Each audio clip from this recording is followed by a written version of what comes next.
Hey there folks, welcome to Boating on a Budget with me, the tight Yorkshireman. And me, Dawn.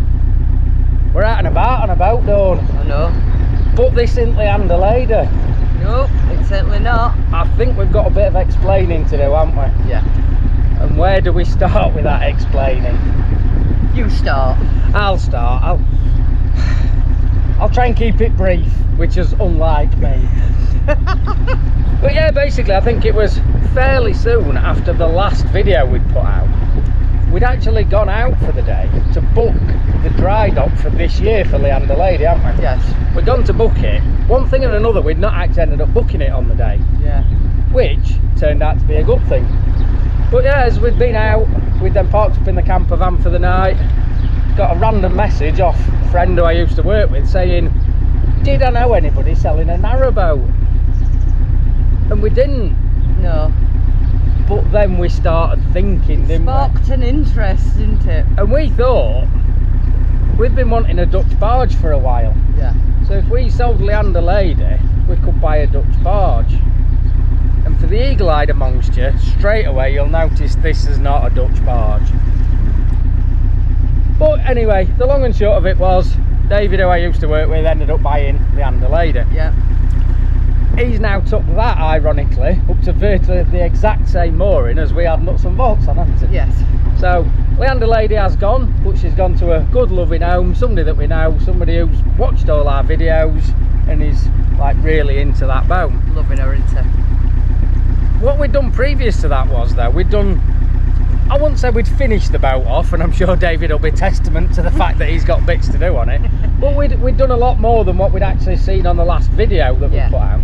So I think the best thing to do now is if we run a little bit of that video and some of the pictures we took as we were sort of selling Lyanda Lady, people can see what we'd done and where the boat was at, and then we'll perhaps come back and explain a little bit about this boat and the plans that we've got.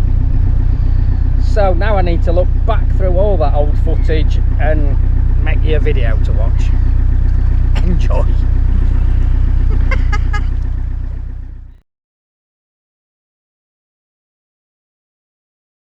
So we go on through down into the bedroom. The main projects that we've got to do in here is just sort of finishing off and smartening up. For example, there needs a piece of timber in there, and we're also going to have a bit of a shelf coming out that way off that, where we can put us bits and bobs. Likewise, the shelf under there, that needs finishing off with some plywood. Again, you might not be able to quite see properly with the glare from the sun. Yes, amazingly there is some sunshine in the British summer. First off though, there's a couple of cupboards here that I just need to take out. The drawers and that corner unit, both of which Dawn's going to sand down and repaint. That's one of her jobs when she gets back. So let's get cracking.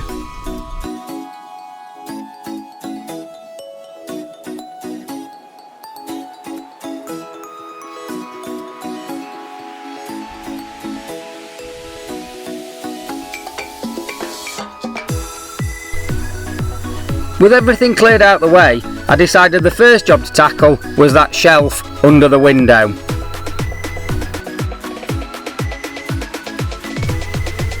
So as you can see, I only used a thin piece of plywood for this job. The structure of the shelf is already there, so this is there just to give it a nice finish.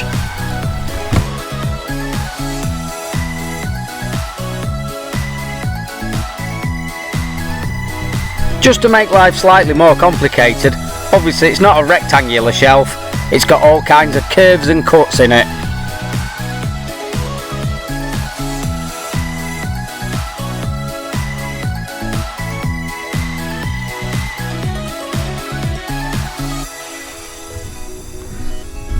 Right, let's have a look, see if this fine bit of carpentry fits then. You can see there, that's the notch out the top. Alright, cut it just to fit round this bit of a joist. That'll slot into there, that goes into there, lines up pretty much to the edge of the insulation, and then there's going to be a trim piece stood up there that'd stop anything falling off anyway. I think in essence that fits alright. We just need to make another one that'll be a mirror image for that side. And there we go, 2 pieces cut, ready to glue in place. What I now need to do is measure up for this back section and let's get some pieces cut ready for that.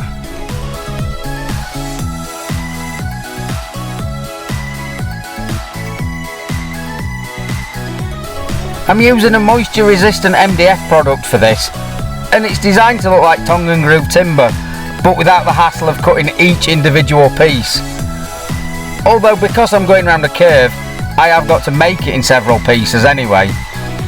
Nothing's ever straightforward.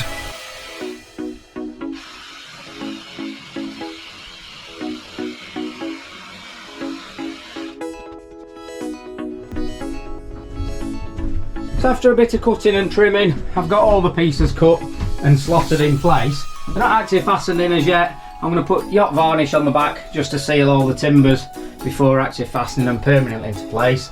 I've now just got across the front edge here, I want to do a little upstand that would stop anything falling off while the boat's moving. We've also got this section here where you can see the insulation.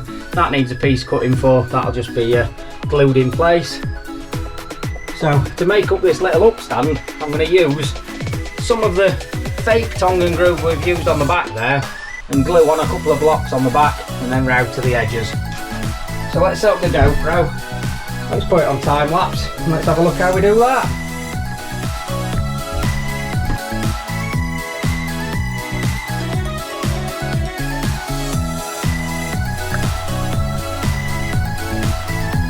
Making this upstand is one of those projects that seems very simple, and in reality is quite simple. Just seems to take a lot of time and effort to make what in essence was just one piece of wood. But I think that sums up building a boat. You look at a boat and think, it's not that big. How hard can it be? And as we found during the course of this project, at times it can be really hard.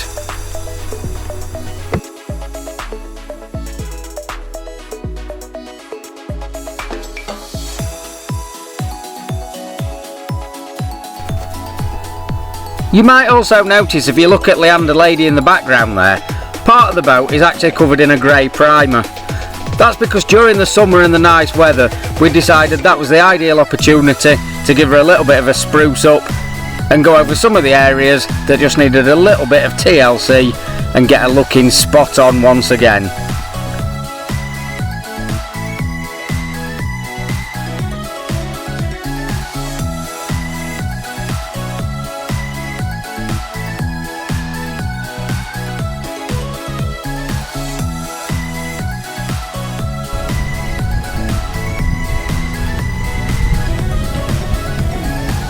Once I've got everything sealed with the yacht varnish, just to protect it all, I'll let that obviously dry and then I'll get it all stuck in the boat.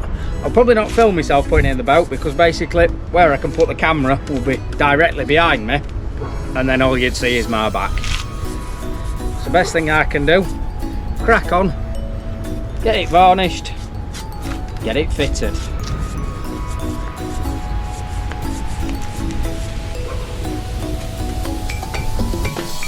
Moving on to the next part then, while everything dries down there, as I've varnished everything and sort of stuck things in place, just waiting for the adhesives and things to go off. Might as well carry on with this bit, which, as I say, is going to be sort of a shelf that's running along at sort of that height, and obviously this part needs boarding off so that you can't see the insulation behind it.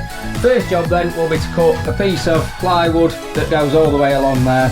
By and large, by the time this is sort of all done, you'll not really see much of that. But we need to get that cut and in place first off. I think it's going to be using a couple of sheets, cut each one to the right depth and obviously the right length to join up on the joists. We'll get those in.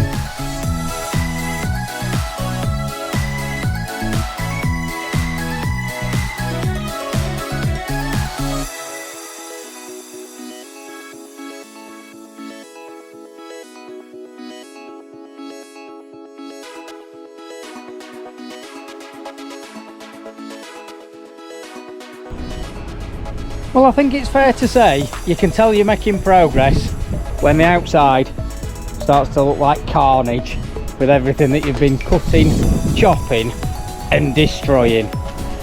Chest of drawers still waiting there for Dawn to come in. Might even be another day before she gets to that.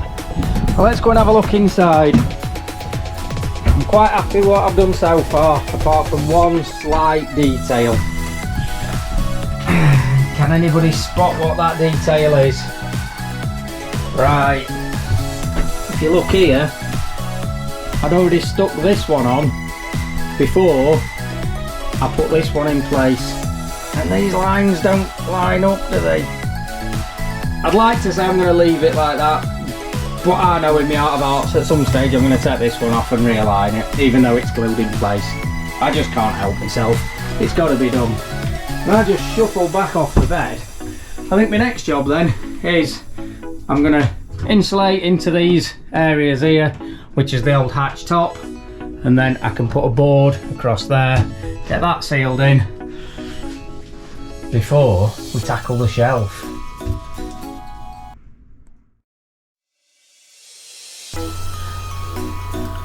We're now at the point in the vlog where it's as interesting as watching paint dry.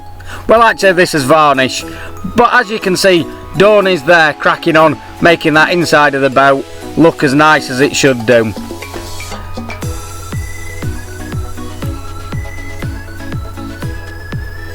For obvious reasons, we didn't film a great deal of this, because it is literally like watching paint dry.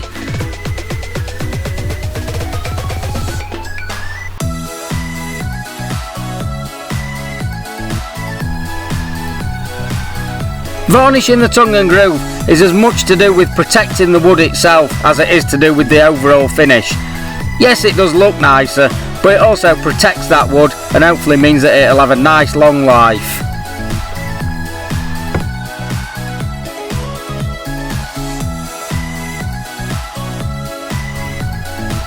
The chest of drawers that we saw earlier goes in front of this wall that we can see Dawn priming now. And I'll just flash up a quick picture of how it looked when it was finished, and we were really impressed with how that looked. What we'd done is we'd stripped some of the paintwork off it and kept some of the original black paintwork with a bit of a wax finish to it. We really liked the look of it, something that I think we're really disappointed to have let go with the boat. It would have been a great piece to carry on and bring with us onto our new project.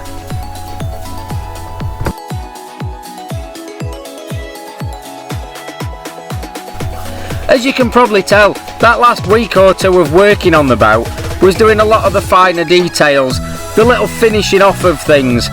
We'd previously done the bulk of the work and just left those finer details to the very end so we could get that nice finish overall. Lyanda Lady was a great project to work on and a great boat to be involved with. And rest assured, there's plenty more of this sort of stuff to come.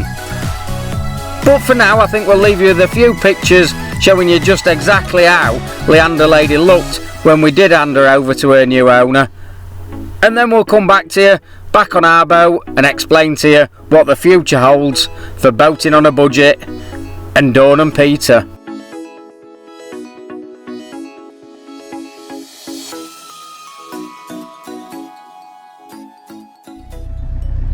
Hopefully then I managed to pull up enough footage and pictures to sort of show what Lyanda Lady looked like when we passed her on to a new owner. Yeah. And I think, much as we didn't quite cross the T's and dot the I's, considering we stripped that boat back to a bare shell, I'm quite pleased with what we did. I'm very pleased with We've definitely got the bare bones in place, and a lot more than the bare bones, to be fair, for David to now carry on and finish that off and make that into his boat, which I'm sure there'll be bits that he'll change. Just don't change Dawn's fireplace. Don't change that, David. Leave that as it was. That took a lot of work. There's the mum look. Yeah. In essence then, so what we did is we sold Lyanda Lady with the idea that we would buy a Dutch barge, which we knew with the budget that we'd have, because obviously we are boating on a budget after all, we weren't going out and buying a brand new Dutch barge. No. But what we found was, when we looked at a few that were for sale in our kind of price range, low price range, they were a bit ropey, shall we say. It was like starting at square one, let's say. A few of them were worse than what Lyanda Lady was when we bought that. Yeah. There was one that had got mushrooms growing in the kitchen floor. The guy selling it seemed to think that were a bit of a feature as well, didn't he? They were like, oh yeah, it's not every boat you buy that's got food provided. So eventually we had a bit of a rethink, didn't we? Yeah. We thought we really didn't want a project boat, as in start again from scratch, did No. we? As you'll see with this boat, it needs a bit of tweaking. We've already done a few bits, but we didn't want to rip it out and start again. So we had this little rethink, and we thought, well, if we can't quite afford the right Dutch barge now, let's buy something else and do a bit of a trading up, if you like. Bit of wheeler dealing, sort of. I'm not Mike Brewer though, and you're definitely not Ed China, because he's about 9 foot tall. Yeah. Anyway, I digress. I said I was going to keep it brief, and I'm not doing it already. So yeah, we then started looking around for semi-project boats, narrowboat wise, didn't we? Again, we didn't want something that we're going to have to rip out and start again, just something that we can tweak Enjoy. and change and enjoy while we're doing it. Yeah. And we'll come to that in a little minute. So we bought this one, and we are going to do a video of like a boat tour, show you all around it. But I think the brief story with this one, just to let you know a few bits about it, 47 foot long, so actually 3 foot shorter than Lyanda Lady was. It had a brand new engine in 2015, so touch wood, we should be all right mechanically wise. He says, fingers crossed. Inside needs a bit of work. I'll flick a few pictures up on the screen now of like when we actually bought it. We've changed it ever so slightly since. We've just cleaned it, painted a few walls, just smartened it up a bit. No alarming though, No. is it? Still plenty to do though. For instance, we're going to change a little bit of the layout design, so we are going to have to move the log burner. But it's not a project. No. How many times have we said that since we bought it? It's not a project, it just needs tweaking. Wait until we start ripping it all out. So yeah, we've now got this. She's called Rosalie, by the way. Rosalie. Not sure where that name came from. Yeah, so she's a 47 foot standard narrowboat. Needs a bit of tweaking inside. And our lifestyle's going to get a bit of a tweaking this year, isn't it? Yes. Again, we'll cover that probably more in the next video. Bridge ahead, you need to concentrate. Yeah, darling. one thing, I'll not get too much into cruising at the minute, but one thing where we are at the minute, which is on the Shropshire Union, the canals and bridges round here are so much narrower than where we normally are over in Yorkshire. Over in Yorkshire, we can literally turn the boat round wherever we want. Here, you can't, and bridges are like just wider than the boat, so I have to concentrate a lot more. We'll come to that later on. But yeah, lifestyle wise, we've recently found out we're going to be grandparents for the first time towards, well, sort of September time. Yeah. Summer, Dawn's daughter is going to bring us our first grandchild, so that obviously puts a slightly different tweak on life. And we've been thinking about a few other things, and we've done something quite drastic, but again we'll cover that in another video after I've crashed into this bridge. I'll move out your way just for a second. No, I can see you're Are all you right. sure? Yes, Are you yes, famous last words. Yeah, so I think basically the long and short is we sold Lyanda Lady to buy a Dutch barge. We didn't buy a Dutch barge. We bought Rosalie. She's currently at the other side of the country to where our mooring is, and due to closures on the canal for winter, we physically can't get it back home at the minute, can we? Even if we wanted to, we cannot get this boat back where it should be on the water at this moment in time. Hence why we've got interesting things coming on. Yeah, we have a plan. We sort of have a plan. It's penciled in. Yeah. I think if anybody's got any questions, by all means pop them in the comments below, and we'll either try and answer them in that, or if there's like recurring questions, we'll sort of answer them in the next video or so as we do like the little tour, because there's bound to be loads of things we've forgotten, even though I have waffled on. So yeah, I think we'll wrap it up about there as we go and find somewhere to either moor up, tie up, turn round, do whatever we're doing. World's your oyster. And we'll catch everyone next time. Yep. So thanks for watching, guys. See you later.